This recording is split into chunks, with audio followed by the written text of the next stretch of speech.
میرا شوہر بچہ پیدا کرنے کے قابل نہ تھا اور بے اولادی کی وجہ سے میری ساس مجھے گھر سے نکالنے لگی تھی۔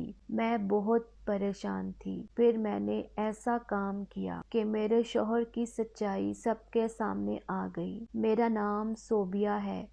میری شادی 10 سال پہلے عادل سے ہوئی۔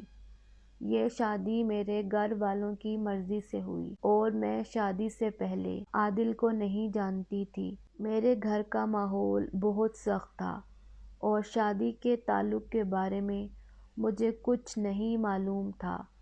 امی سے مجھے شرم آتی اور میری کوئی دوست نہ تھی جس سے اس بارے میں کچھ معلوم ہو سکے کہ شادی کے بعد کیا تعلق ہوتا ہے۔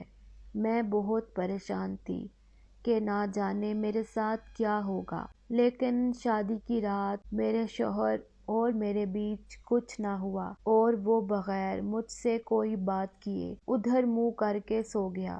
میں بہت کشمکش میں تھی کہ نہ جانے کیا بات ہے۔ اس طرح کئی دن گزر گئے۔ عادل نے مجھ سے کوئی بات نہ کی اور نہ ہی مجھے ہاتھ لگایا۔ گزرتا گیا اور میں نے گھر کے کاموں میں اپنا دل لگا لیا اور عادل سے امیدیں لگانا چھوڑ دی۔ شادی کو 1 سال گزر گیا لیکن عادل کے رویے میں کوئی تبدیلی نہ آئی۔ میں نے کئی بار کوشش کی ان سے اس بارے میں بات کروں، لیکن ہمارے درمیان بے تکلفی نہ تھی کہ میں کھل کے ان سے بات کرتی۔ میں نے محسوس کیا شاید ان میں یہ قابلیت نہیں کہ وہ مجھ سے کوئی تعلق بنا سکیں۔ میں نے خاموشی اور صبر کرنے کا فیصلہ کیا، لیکن میری پریشانی بہت بڑھ گئی۔ میری ساس نے اولاد نہ ہونے کی وجہ سے مجھے طعنے دینے شروع کر دیے۔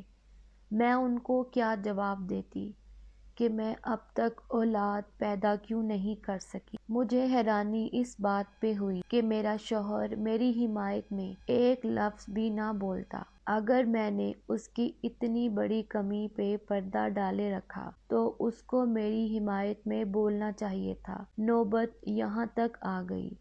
میری ساس نے مجھے گھر سے نکالنے کا فیصلہ کیا تاکہ وہ عادل کی دوسری شادی کر لے۔ میں نے سوچا میں حالات کا مقابلہ کروں گی اور اپنی ساس سے کہا آپ عادل کی شادی کروا دیں پر مجھے گھر سے نہ نکالیں۔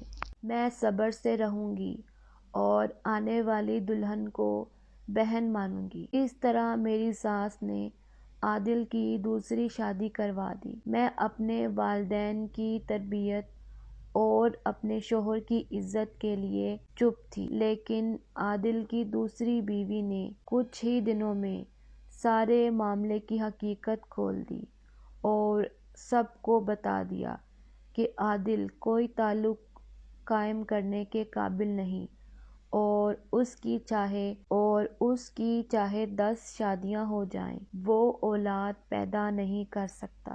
اس طرح مجھے میرے صبر کا پھل ملا اور میری بے گناہی ثابت ہو گئی۔